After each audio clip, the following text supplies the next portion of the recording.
Yeah, you just do this and right? Just have to have that, the cool look, right? Hello, it would look everybody. so cool. Welcome to Ram and Goat Astrology. I'm Laura Lee. I am Helena, and today we have a guest. Hi, guest. Hi, Hi. hi, Mary Ann, guest. Tell us about yourself. Tell us your name, who you are, what you do. Give us a little spiel before we dive in. Hello, thanks for having me, ladies. I'm so excited to be here. My name is Mary Ann Galicia. Oh, what don't I do? Yeah, what A little that, bit of, yeah. that might be a shorter list.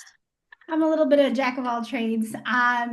Well, the most fun and exciting thing that I'll start with is that I know Laura Lee because we are currently partnering up. We've collaborated to create, oh my gosh, Emerge the Sanctuary Within. And that is a full, all inclusive luxury retreat that we're having in Sedona, Arizona, that's happening in May. And so this is really exciting for us because this is a little bit of a shift from what I normally do. We just wanted to bring something like that to the world. And I think that's going to be really fun. So that's our connection. Yeah. And then my business is Legacy for Generations. So I really focus on helping families get educated on building a good financial foundation, and really just setting in protection. I'm a widow for I've been a widow for 3 years. In 2023, I lost my husband, and I have a daughter, and I know how much protection can truly make a difference in people's lives when they lose a loved one. And so that's really important to me. And so that's the other thing. I'm a nurse by trade. I've done that. I got my nursing license since 2020, 24. Gosh, where is it? 2014. Nice. And yeah, so I mean, I do a lot of things, but the best thing is just showing up for you guys because this is fun stuff. Yay. So It is. fun. Well, Thank you. the thing I think that Mary Ann hooked, we connected pretty quickly. We sat next to each other at a conference and we connected pretty quickly, verbally. Like there was zero issue with conversating between the two of us. And it was a 2-night conference, and I had a place to stay the first night. And the second night, I'm really a flexible person. I was like, I'll find somebody I can roommate with. It's like not a big deal, right? I'll just go sleep with a random stranger. And so I got to the conference the second Did you day. say with a random Well, stranger? in a random stranger's quarters. Yeah. And so I got there the next day and I was just kind of chatting, and we were getting together in the morning, all networking and talking. And there was about 40 people at this conference. And I had mentioned I need a place to stay. And Mary Ann immediately was like, come stay with me. I live 5 minutes down the road. And I was like, oh, okay. Perfect. Yeah. And then we had didn't known shut each up. other about like 8 hours at that point. Yeah. I mean, 12 like hours. 8 hours total, but we'd only talked maybe 2. So it was a real fun, spontaneous thing. But I think the thing I really admire about you and picked up about you right away, Mary Ann, is your ability to read energy. Your energetics were at a caliber or I don't know how to label it, but you have an energetic field of perception that's kind of in the same realm as mine, where I can sense people, I can sense their intentions, I can sense their authenticity and their genuineness, you know.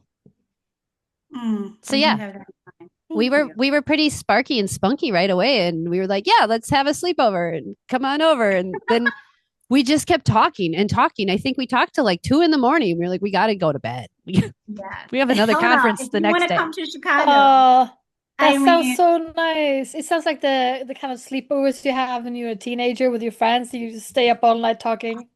Yeah.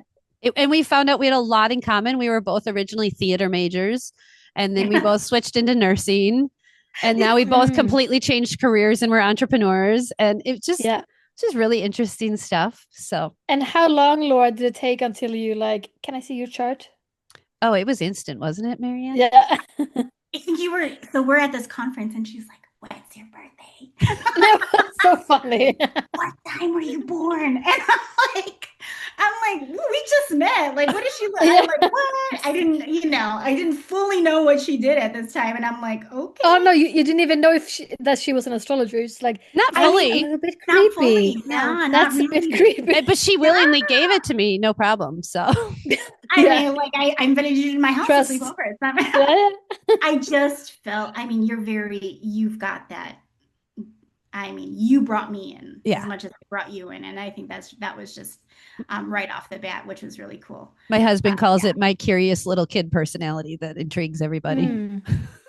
He's like, Yeah, you that just, Gemini Aries mix. it's just a curious little kid energy of like, well, why? What do you do? Let's be friends. Mm. You know Let's how be little friends. kids Yeah. meet each other at a park and they're like, hey, you like Wanna trucks? play? I like trucks. We're friends. Yeah. I wish more Yeah. people were That's like me. that, by the way.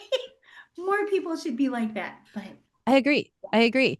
And we're going to pull up Mary Ann's chart so we can see why she wishes that. Like, why do you wish more people were like that, Mary Ann? Because it's actually in your chart. So you have such an intriguing chart to me because number one, you have a Scorpio rising, and Scorpio rising Mm. people in general intrigue me because you never know like what lies under the surface of a Scorpio rising person. So it's always in just this curiosity. But then the first planet in your chart, I'm just going to open this in a different one because I'll probably open up some other charts here. The first planet in your chart, 2 degrees after your Scorpio rising at 23 degrees, is the planet of let's be weird. It's the weirdo Yeah. planet. So you have Uranus at 26 degrees Scorpio. So I love it. It's authentic, it's unique, it's weird, it's eclectic, it's revolutionary, and it's rebellious. So people like walk into your chart with this mysterious Scorpio of like, I don't know what I'm walking into. And then they walk into this like weirdo funhouse energy. And it's so intriguing because then it immediately has this lovely conversation up here with Venus. So it's like very kind and sweet sextile Venus to Uranus. This conversation is like such a flowing vibe. And it's such a, like you're a really sweet, kind weirdo. Like you're a really awesome, unique friend. It's just such a fun combination. What do you see when you see that, Yeah, Helena? I feel like this is the first thing that I saw in your chart, and it really does stick out because of that conjunction, that your ascendant has with Uranus, and Uranus is in the first house. Um, so to me, people that have a Scorpio rising or a Scorpio ascendant are usually quite mysterious and a little bit like secretive. Yeah. When I think about that, I think about someone who's a little bit more like, I mean, you can definitely like here's an example of that. Like you're a very bubbly, sparkly person. You have a lot of fire in your chart as well, and I'm sure you do have this secretive, mysterious side to you. But when I think about the Scorpio rising, I really see someone who's like kind of more quiet and like, walks a little bit along the sides of a room and like Mhm. inspects people like what's going on here. I don't want to show too much of myself. But then with that Uranus conjunction, that changes everything It changes because the it's whole like, scene. Yeah. yeah, it's like I'm serious. I am very deep. I'm into all of everything that doesn't have to do with like surface stuff. I want to know like deep stuff about people. That intrigues me. Like what intrigues me is sort of what's forbidden. Yeah. And then Uranus really pushes that out of you Yeah. in a way because Uranus comes with like also that things happen suddenly. So it's like I feel like you're a person who you also sort of change quite often. Like you can change very quickly because Uranus is in your first house as your personality. So you can be like here and then you're like, ah, but I'm over there. And now I want to be here and then I want to do this. So it really like it changes the energy of just like a plain Scorpio ascendant. Yeah. Yeah. wow. Yeah. Did And we the just see change, Helena? 'Cause right? And Helena doesn't know you at all, but the transformation that you do it's intense because Scorpio is intense. It's not like just like, oh, I'm changing the color of my bedroom. It's like I'm changing the location of where I live in the world, right? Like I'm changing in a very intense and quite, I mean, Scorpio loves some drama. It really does. Quite dramatic way. And then of course you have this Leo sun sign up here. So you and the drama just just You I know think what's so oh, interesting about astrology and what I'm learning about all of the things and as I'm hearing the lingo more that I know you, Laura, is that I just thought I was a Leo, period. right. Mm. So like when you're talking about Scorpio rising and Uranus and Venus and I'm like, oh, I have other parts of me? Yeah. So Yeah. cool. This is what's so amazing about astrology, and this is what reeled me in because I'm a Leo sun, but I never felt like a Leo sun. And I'm like, okay, I'm reading all these things about Leos. I'm like, oh, maybe that's me, but maybe I was born on the wrong date or something like that. And then when I Right. understood that it's the sun sign is just a part of it. Yeah. And Yeah. Mm. then I learned more about my chart, and then I saw my whole person in there. And that's why this podcast is called Ram and Goat. She's a Leo sun, but we named it after her Capricorn rising and Capricorn moon because they're so dominant in her personality. So Mm. Helena's got more Capricorn coming through than the Leo. Whereas you have, when I think of you, Mary Ann, I always think of you as Sag energy because we have your first house is all Sagittarius and you have a Sagittarius moon and a Sagittarius Neptune right next to it at 20 and 22 degrees in the first house.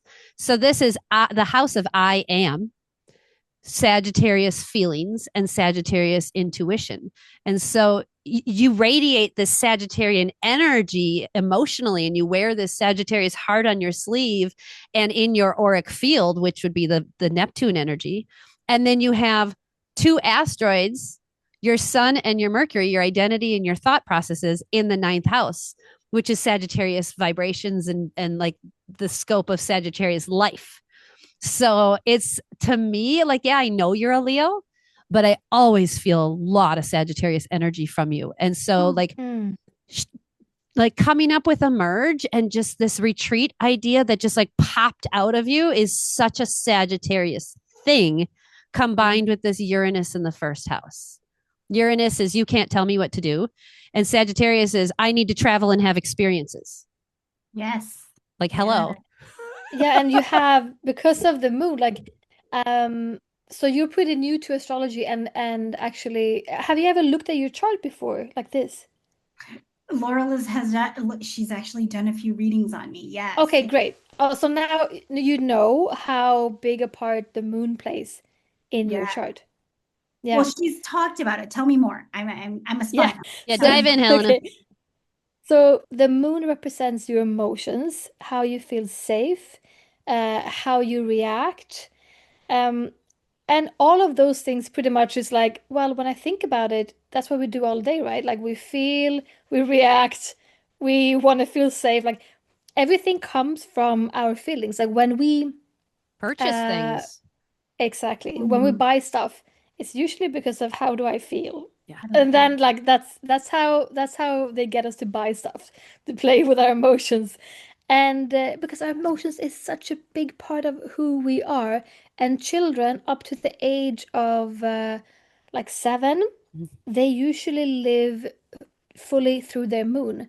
And when you think about it, it makes total sense because children, they just they don't hide their feelings. They are their feelings. When they're angry, they scream. When they're happy, they laugh. You know what they're feeling because they live through their moon, and then they get a little bit older and they start realizing they're an individual, and they go more into their sun sign Mhm. as well. But before that, they are pure emotions. Yep. So this is such a big part of us. And when I think about like getting to know yourself, you need to get to know your moon position because that will tell you a lot about, yeah, how you feel safe in a relationship, what you need, what your emotional needs are.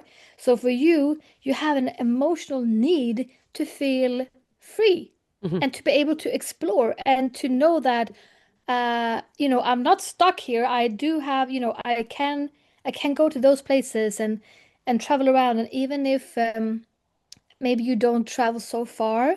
People with their moon in Sagittarius, maybe even if it's like going to a new store to buy your groceries, like that's an adventure too. Like Yeah, a new you need to park. keep Yeah. exploring. Yep.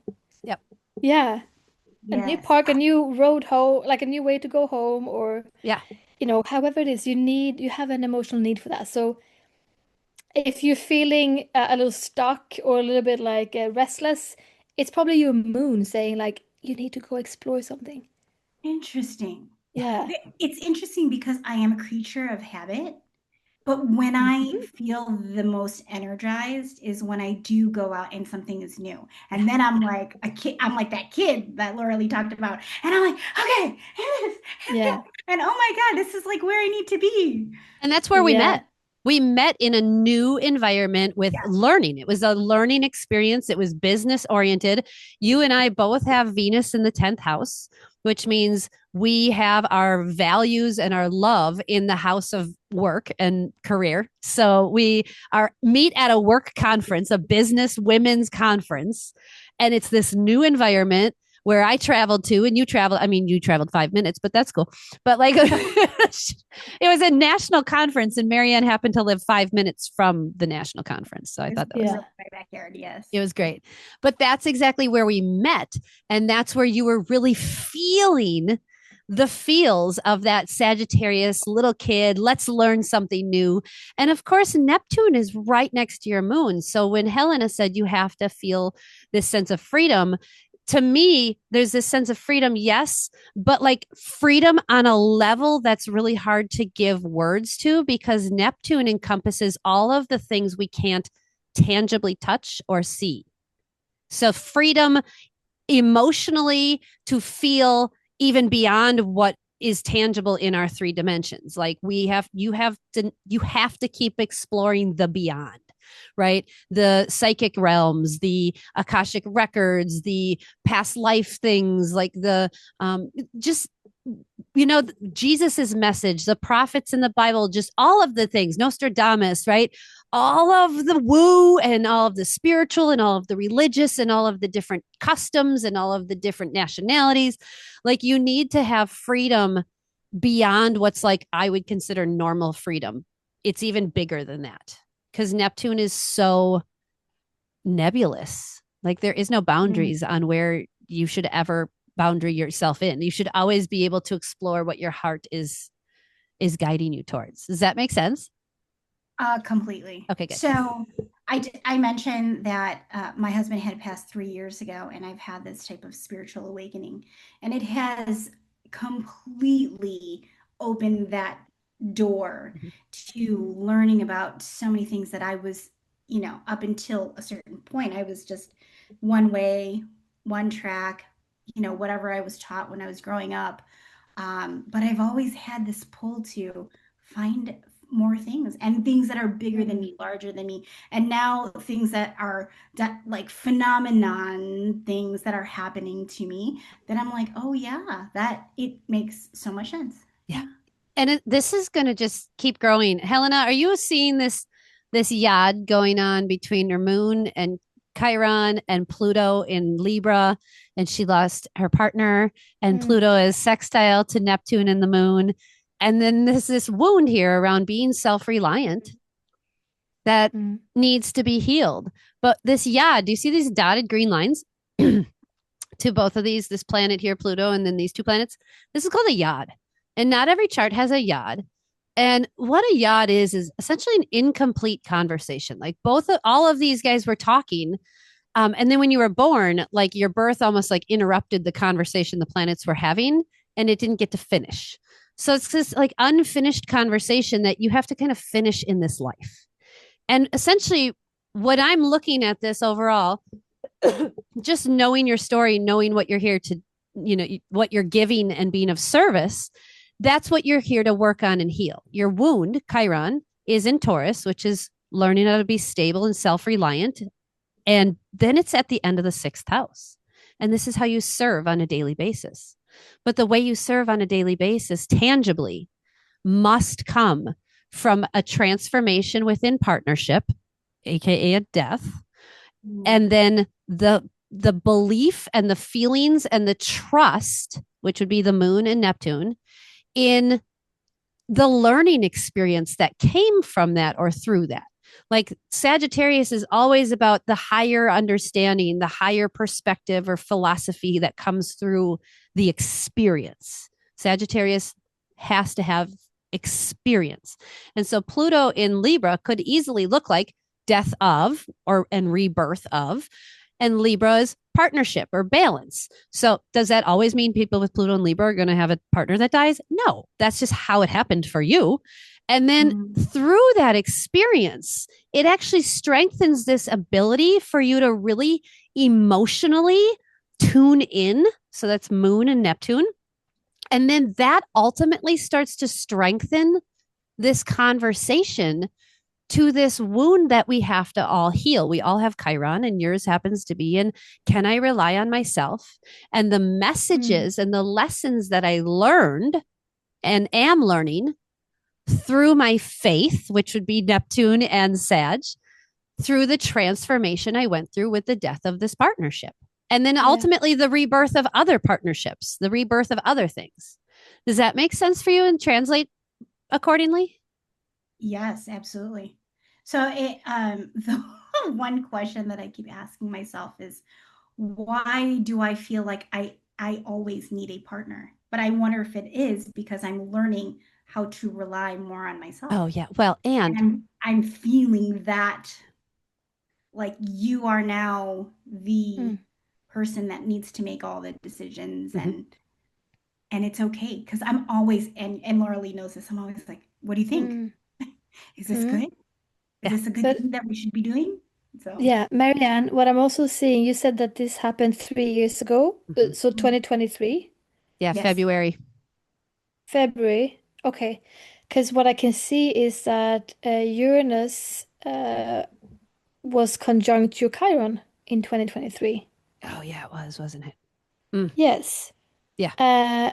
And whenever we have, you see this red thing that Laura is circling. Yes, so that's Uranus in transit. That's where Uranus is in the sky right now. And all of the planets, they transit our zodiac, and Uranus goes around very slowly. It takes about, what is it, 88 86 years or to go, 80. Yeah. 86 to go a whole, or maybe 82, well, 80 something years to go a complete lap around the zodiac. So you don't have conjunctions more than like once in your life. And it happened to be on your Chiron in 2023, and Uranus in transit really shakes things up and makes things in life feel it's a lot about change and feeling uncertain. And this was in over Chiron. And Chiron is what Laura's been talking about here. Your wound about safety and security in your every, day-to-day life. So that makes total sense that you're feeling like how do I do this thing on my own now? Because now Uranus is in the seventh house for you, which is the house of partnership, and it's there to disrupt a little bit and to change things for you and to make yourself ask these questions like, how do I do this? Like things will change for you and how you look at relationships for the next coming years. Yeah, that's But that is really interesting. it's a once in a lifetime pretty much transit what you had. And I understand that it really, really shook things up in your life completely. Yeah. Well, from that emerged legacy for generations, which is what, talking about stability and Yeah. structure and protection and safety. Wow. And what I'm trying to help families do, which is different than nursing, right? Nursing is building people back.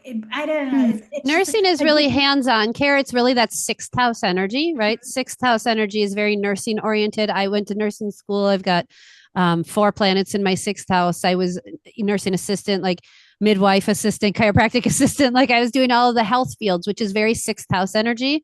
And you have your Venus, which is how you make money, in the sign of Virgo, which is health and wellness. So nursing fits your chart really well. And Mars and Cancer, Yeah. I can see nurse in your chart multiple places. I can also see where it wouldn't hold your attention for long enough and it would be too corporate, right? There's too much rigidity. It's Yes, too yeah. much rigidity and rules and boxes. And you don't do boxes and you do not do stupid rules. Yeah. You're not a And big fan I of the like dumb rule. deep and meaningful Yeah. and Yeah. not, one visit and I don't ever see them again. Mm. Yeah, Yep. that's very important to me. Yeah, and if we go back to when Uranus was going over Chiron, this also would have been a time frame where he would have just gone square to your 18-degree Sun and Mercury. So Uranus would have been just having gone past that and squaring that. So a square is where there's tension. There's arguing between the planets. Uranus says, "Hey, we need to change things on how we serve." And your mind and Leo is like, "Yeah, well, I have my degree and I'm doing nursing. Too bad, right?" And like there would have been this arguing push and pull right prior to this situation when with Mark passing, because Uranus then would have gone to the having essentially that in conjunct conversation with Pluto, the planet of intense transformations, death and rebirth, and then immediately would have come conjunct your wound. So this transit for you 2022 into 2024, I mean, was always going to be a really interesting trying time because it was going to affect your emotions. It was going to affect the way you believe. It was going to affect partnership in some way, shape, or form. And then the 11th house is essentially this legacy area of life and what we leave behind, right? Aquarian kind of vibes of like the community and the people and the generations behind us. So it makes a lot of sense that that would have been kind of shaking all of that up in your life.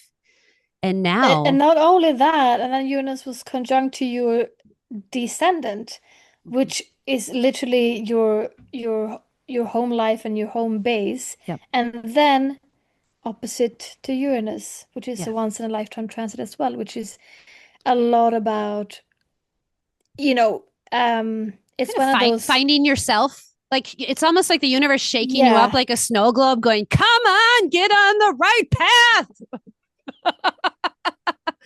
So it feels like you were really in a snow globe these last couple of years, kind of getting shaken mm, up to get on a path of really, I want to say like bigger purpose. Don't get me wrong. Nursing is not a big purpose. But I see your chart. You have Mars in the eighth, North Node in the eighth, Pallas Athena, your Sun, your Mercury, and Ceres all in the ninth. Then you've got Venus in the 10th. Then you got Vesta, Saturn, Jupiter, and Pluto all in the 11th. Like this is really impacts society in a big way kind of energy. This is not play small. This is not stay stuck in an office. This is not little energy. This is I have to get out and be seen and get known. This is like Oprah level status here. Okay. You get a car. You get a car. See? I would love to give everybody a car. That'd be great. Hell yeah. But whenever I see people's charts with there's so much at the top of their chart, I was like, you can certainly start off in certain areas, like in an office and things like that. But really, you've got to get your energy somehow up and out, which I think is what you're doing with, of course, the retreat called Emerge, Yeah. up and out. Yes. Yes. Oh my goodness. So tell me about Emerge and how that like came to you because you met me. We had our little sleepover and then we parted ways and we started talking. I think it was within a week. You Yeah. asked, it was within a couple days. You were like, "Hey, I've been thinking about a retreat and doing this retreat and I'm looking for my team. Are you interested?" And I was like, "Yeah, absolutely." Yeah. And did you have anything in your head at that time, like planned out or not? So, a few things. We've talked about collaboration. I've always been drawn to collaboration, team. Like I'm not a very good just me person. No. I very much work well, and I like to use other people's superpowers Yeah. to help me grow. And so that was like always something. And Cheryl and I, who is my partner for life, she's my bestie. We've been trying to do different ideas. We've done networking groups, we've done experiential networking groups. We were just like, what's the next thing? And Yeah. so we talked about doing something that was next level, We Mm-hmm. wanted luxury. We wanted something that was going to push our limits um, in a lot of different ways. We're both very good planners. We're very good party planners, is pretty much for the most part. You know, I used to have a stage management background, so we know how to work together. She's done her own non-for-profit organization. If you ever do her reading, she's got all of that really good she's good at tangible stuff, Yeah, right? Cheryl's chart's cool. She's got a ton of 12th house stuff. So she's got like the artistic, creative vibe Oh, coming out. Yeah. it's beautiful. Yeah. And so then when I had talked about that and you came in my life and I was talking to another girl, Mary Chris, who is she had done I had done work with her and she does self-romance and you know, as my journey after Mark, I had to really rely on myself and do things for myself and so that kind of came through and I don't just that spark, you know, some spirit guide was telling me like, hey, call these girls up and say find out if they want to do something. And I don't know how retreat came about. I don't know. I don't remember that exact moment, but it was literally like, let's try this. And I'm on the computer. And of course, you know, Chat GPT is telling me, what a great idea. I'm like, yes, I know that. Hello. And then it was born. And then we added Renata, who completed the circle. Yeah, it came together so Oh, stupidly beautiful.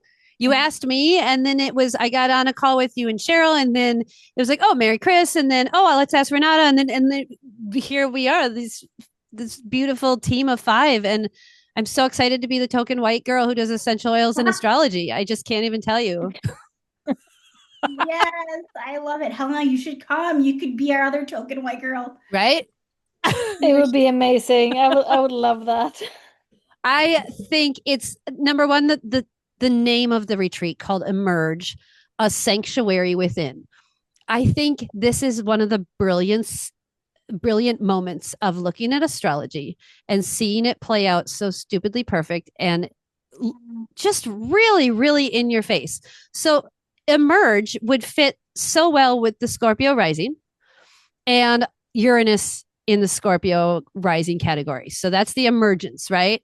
And then the sanctuary within is really learning how to find safety in yourself, which is what your Venus in Virgo is like here to do. I mean, that's all Virgo is all about analyzing and checking where we're at. Okay, on a scale of 1 to 10, how are we doing with this category? Oh, we're at a 2. Okay, we got to improve that. Okay, this one we're at a 7. Okay, then we'll keep right. Your brain has the ability to kind of analyze all these different parts of where things could be improved and get healthier. And the sanctuary within is literally like going in and checking your own self-care box and making sure you've got your breath work practices and your water and your supplements and your sound things and your right all of the different tools that we're 1980s babies. That shit wasn't taught to us. No, no. That was not in our realm of curriculum at school. Helena, did they teach that shit in Sweden? No, not here either. Nope. So I think this fits your chart, even just the name of it, so well, especially Chiron in Taurus. This is your wound healing with safety. Every time I think of safety, I look at Scorpio and Taurus. Is there any other places you look for safety, Helena? Well, no, yeah, it's second house, Taurus, Scorpio, and I wanted to add before when you said that you're a creature of habit, and then I see that I think that that's your Scorpio rising as well, because Scorpio does want to control Oh things, yeah, and that Chiron in in Taurus Taurus. as well. It's like I like habits because it keeps me safe, because when I know what's happening, then I know what's going on, I can control it. Yeah, then the wound isn't Um, quite so actively exposed. Then I don't feel so Yeah, yeah, vulnerable if I know yeah, what's coming, if I know what the yeah. next step is. Yeah. Yes, yeah, you Which sum me is up right there. Yeah. which is why when Mark passed, that would have been the thing that activate your wound like more than anything. right? Think about that. If that's the wound of like, I need to know what's coming and what to rely on and who I can rely on. And then, the universe removes part of that safety structure you built. Holy shit. Holy shit. Yeah. Holy shit. Which is why I think it's so awesome that Legacy for Generations was born kind of from that, through that, and kind of created that stronger mission for you to make sure that you reach other families, other mothers. I know the first thing I said when I found out what you did, I was like, we need to talk. I have been trying to get protection and, life insurance and just different things for my family for years. And we've been playing out here on a tightrope with no safety net and no nothing for years. And I know the risk. I know what we're putting up, and I would rather not do that anymore. Right. So I'm so grateful to have met you, because you are able to facilitate that conversation with your Mercury in Leo in such a, I feel like this is a like, let's just light it up. Let's just talk about these numbers. It's okay. There's this boldness and this courage and this optimism that comes with your placements, right? This Leo energy that's like, it's okay. It is what it is. No judgment. Let's just do it. Whereas if you had that Virgo, a little bit more Virgo, there'd be a little bit more judgment there. There really would. But because it's Leo, there's a little less judgment and a little bit more optimism, and it makes you a lot approachable and a lot easier to conversate with on some of these harder subjects that people feel maybe shamed about, or, I'm 44 and I don't have life insurance and I have 5 kids and, look at me failing. I don't feel that way when I talk to you ever. Mm. Thank you, because that is part of why I think I feel I'm different than a lot of people. Yeah. Is because I don't want anybody to ever feel like they can't have that conversation. Exactly. Yeah. Exactly. Yeah. And you did mention before that you need partnership. Well, you've got an asteroid and 3 planets in Libra and another asteroid. So you've got 5 asteroid and planetary bodies in the sign of you and me. And 4 of them are in the 11th house, which is where we look to for communities and friendships and clubs and organizations and multiple people. So of course you would not be like a let's do it myself kind of gal. There's nothing lit up for you in Aries at all, except your entire 5th house. That's entrepreneurship. So yeah, absolutely use your Aries for your entrepreneurship of like, I'm going to do what I want to do and have the business I want to have, but I'm going to do that with all the people. Yeah, I'm gonna find like I made up this idea, but I'm gonna find partners to do it with. Yeah. Yeah. That's definitely me. She's like, oh, that makes sense. Yeah. And another transit that's happening for you and has been happening recently is Jupiter going across your Mars, which is in Cancer 8th house. And Jupiter is all about expansion. It's like the good luck planet. It's like Santa Claus, like bringing gifts. It expands things. It makes you feel, it makes you feel like glass is half full, more than half empty. And Mars in your 8th house in Cancer is the drive you have to really nurture people deeply. Yeah. So I feel like you doing this retreat now is like coming from your a drive to like really want to dig in and like find these people and like be able to nurture them in a way. Yes. And specifically we're only doing women. So this is a women's retreat, which makes so much sense with the Cancer energy. Yeah. Yeah, I think this is a big time for you. And to recognize that the 8th house is not only where your drive is located and the drive you have in life to go through these 8th house activities, which is deeply felt experiences, other people's money, right? Which is funny because you work with other people's money and insurance and inheritances and grants and loans. And that's literally what the 8th house deals with, all of those things. So the fact is that you're driven to do that makes so much sense. And with Cancer, there's that nourishment. So I want people to feel taken care of after they pass. Well, the 8th house is death and rebirth. So your drive to help families, Cancer, deal with the passing of someone, eighth house, is exactly what you're supposed to do. Like it fits you so well. And Jupiter here is only happens once every 12 years. So Jupiter going through here says, yes, keep doing that. And let's expand. And let's do more. And let's learn more. Let's share more. Jupiter is, I like to think of as the teacher, also known as the guru. And so the teacher is meant to teach these experiences that you've gone through in a bigger, more profound way, whether that's like at a college or, in front of people lecturing at a TED Talk, or deeply felt experiences in small group containers, which is exactly eighth house experience. Exactly. So it is such a profound time. And I love when people are so in tune with their own transits and they aren't even like consciously aware of it. They're just living it. So yay, Mary Ann. Yeah, everything you guys described, that's definitely it.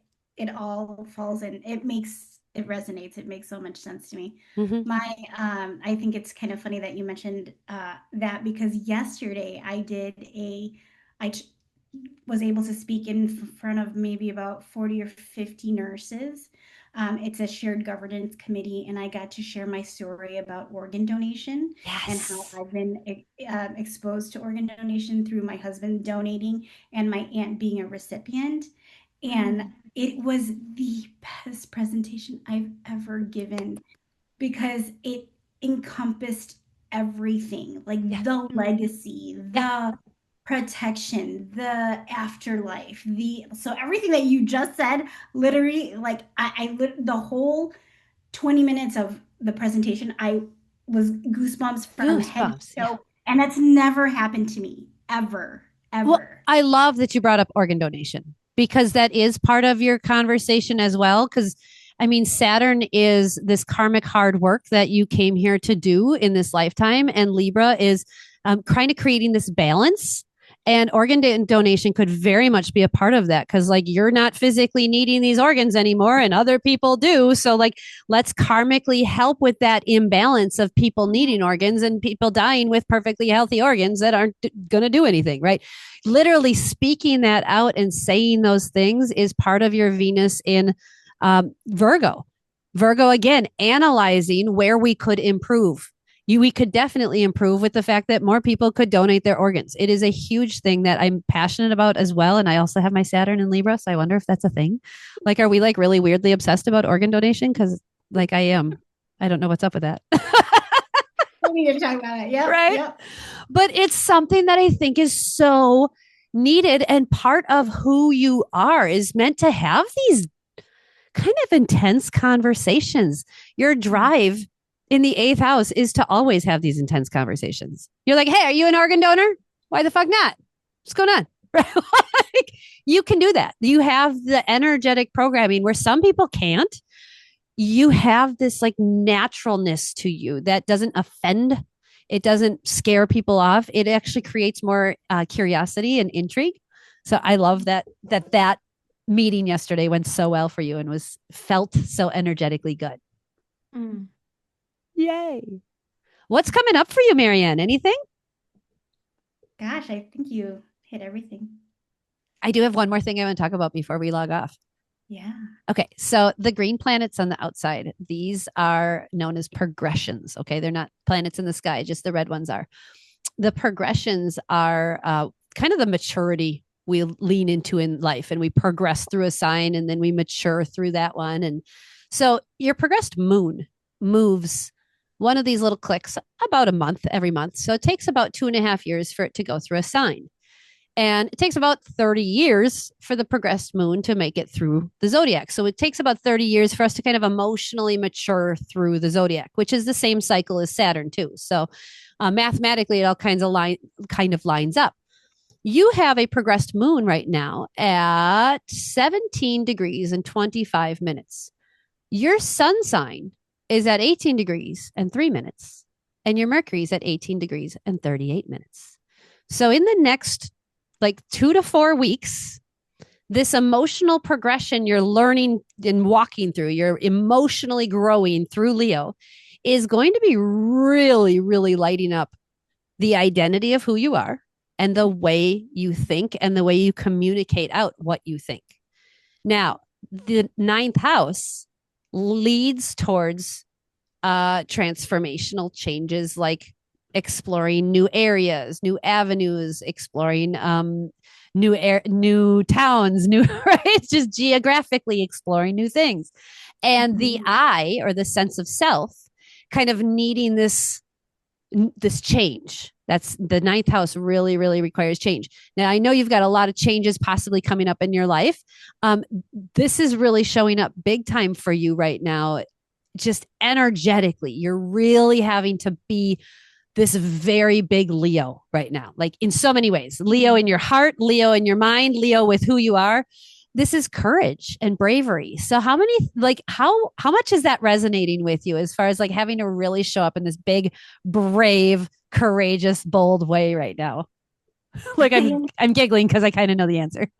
Well, I'm like shaking here because I'm like, oh my gosh, yes.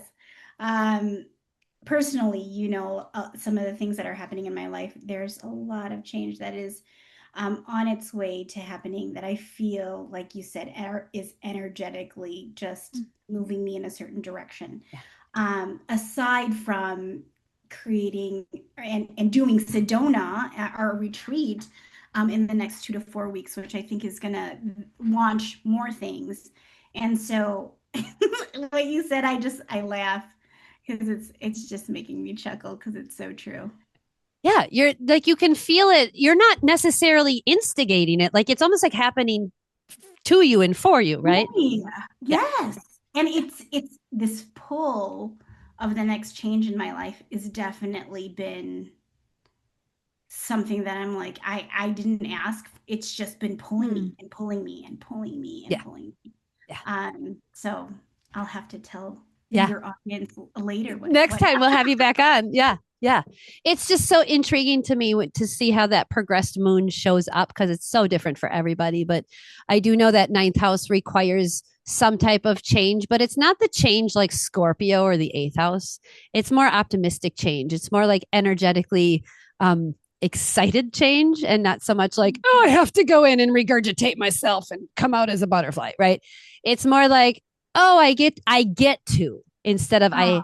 Scorpio feels like I have to, and Sagittarius house, the eighth house to the ninth house, feels like I get to. Does that make sense for you, Helena? Yeah, absolutely. I think that was a really good way of explaining the difference between the eighth and the ninth house. Yeah. Yeah. Yeah. And you've been in this new ninth house energy now for a little under a year. So you're just kind of feeling this out. This has been a big change for you this year. And, just 3 years that kind of post death mark, right? Or I don't know the death anniversary. I don't know what words you give it, but that 3 year moment is kind of that. I don't know. It's almost like weaning my baby is 3 and we're weaning him from nursing. And it's kind of like this, I can breathe a little bit, right? It's not that you still don't have the grief and have those experiences, but there's a sense of like, after a big transformation, that 3 year mark is huge. And your husband's name is Mark. So we're going to say hi to Mark. Mark always pops in and he's totally here right now. And I just have to say hi. He's like, hey, yeah. you haven't said anything about me. I can tell. Yes. Yes. When I walked into Mary Ann's house, he was there and I had to say hi to him. And then the next time I came back a couple months later, I promised him I would say hi. And then I forgot to. And then he made me. And I was like, I'm so sorry. It was like 30 minutes after I'd been there. And she was like, okay, hi, Mark. Hi, Mark. So crazy. Yeah. He's got a very strong presence around her. And he's, even it was on his death anniversary, it was February 6th. Was that it? Yeah. He came into my vehicle. I was driving and he came into my vehicle and had was riding with me shotgun and had a whole message for me to give to her. It was, I've never experienced that before. That was a new one. But he knew I would give it to her. And there was no question whatsoever. He was just like, hey, tell her this. And it was like, I was sitting with him and now I've never met Mark. So this is such an interesting thing because for my own intuition, it's almost like strengthening my gifts because of meeting Mary Ann through Mark. And I I've not met him, but I sure feel like I have Mm. because his personality comes through really, really strong whenever I'm Yeah. around, and it's cool. Yes, you Yeah. and another, Renee, she's my Oh, yeah. hypnotist. She is the same thing. She's never met Mark, but boy, does she get messages from him because he's like, hey, this is my gateway to Mary Ann. Yeah, Exactly. Exactly. I love that. I love that you have two different outside confirmations of people who haven't met him but are like channeling his Yes. energy. It's just, I don't know, it just feels like a hug. Feels like an energetic hug is what I'm getting right now. Like he just wants to be like, yeah, I'm here. And I sent Mary Ann a book not too long after I met her, and I can't remember the name of it right now, but it was talking about interdimensional parenting. And I had never heard that term. I'd never Wow. heard anything like that before. And I was listening to this going, I got to send this to Mary Ann. It's called Your Soul's Love by Robert Schwartz. Yeah. And the different connections we have in this life, or why we choose to have, celibate partnerships, or why we choose to, have interdimensional parenting where one parent passes. And I was like, wow, it's a crazy I've book. never heard of that, but it makes that yeah, that makes a lot of sense. Did you read any of it yet? I did. I listened to that Yeah. chapter that was specifically for me, and I was like, somebody else has this experience? Like, like it Oh, was I like love when you feel this. that, when it's like, oh, I thought Yes. I was the only one. I thought it was the Yeah. only one. And I'm like, how did they put it into words? And the way it was beautifully written and read, because it was an audiobook. And I thought, oh God, like I don't even know if I told you, Lauralee, that I was literally like, this happens to me. Like this is so Yeah. crazy. Yeah. Which I'm so glad, because in the whole partnership world, that was the one thing when he passed. Like I was so worried, like how do I raise this child by myself when I know that so much of what we created in this lifetime was very much intertwined of like what we wanted to do, what we Mm. wanted to see together, for her. And so then when he passed, I was like, well, what do I do? Do I still keep on going? How do I do this? And Mm. this led me the whole way, which is Yeah. great. Yeah. Such an That's interesting so concept. nice. I, Mhm. I loved it. I thought it gave me a sense of peace, just knowing that there are these kind of contracts, right? Like, because my mom was 5 years old when her mom was widowed, and so I'm kind of like the daughter of that situation. And just I always felt that too when my grandpa passed, is like that he like passed intentionally with reason so that Mm. he could do more from the other side. Like that was always my viewpoint of it. And it just, I don't know, this book just kind of totally confirmed it for me. Mm. And then the more I hang out with Mary Ann and get to know her, it just feels like her and Mark had definitely made that contract. And like he's Yeah. just right there, still Yeah. parenting.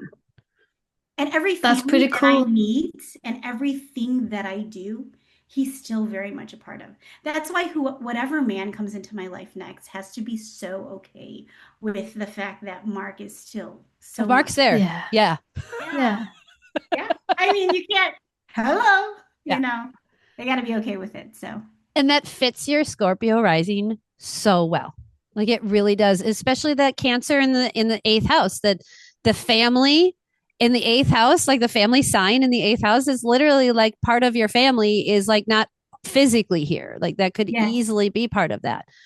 And I love that you're just like, hey, any man who comes in has to be like, Mark's part of this too. It's a threesome. Yeah. Pretty much. Yeah. Oh, Mary Ann, you are so fun to chat with. So tell people how they can find you, how they can work with you. What if there's some moms or dads out there who are listening who are like, I don't have life insurance and don't know anything about this, and I'm terrified and my finances are not where they're supposed to be and I'm barely making Mm. ends meet. What do I do? Mm. Like, how does this work? Yeah, I would love to have any conversation. I will meet you wherever you're at. Contact me, Legacy for Generations. My phone number is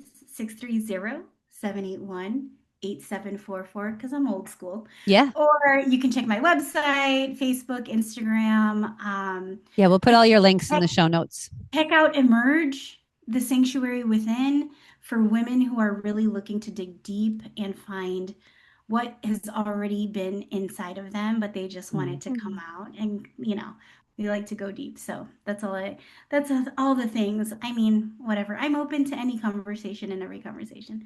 Helena, it was so good to meet you. Yeah, you too. You too. And I just want to say, like, yeah, with your Venus in your 10th house, Virgo, it's just like, yeah, if anyone who comes in contact with you and needs help to sort things out are in such good hands.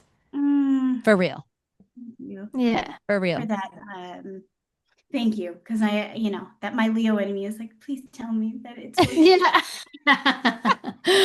You're doing good. Thank you. I frequently have to like call her up. I'm like, you're being great. You're doing great. High five.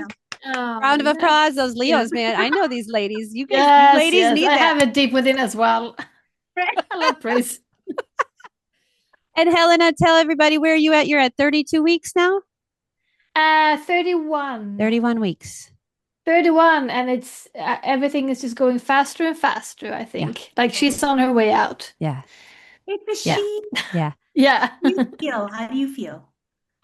I feel good. It's just she's very present, so she moves a lot.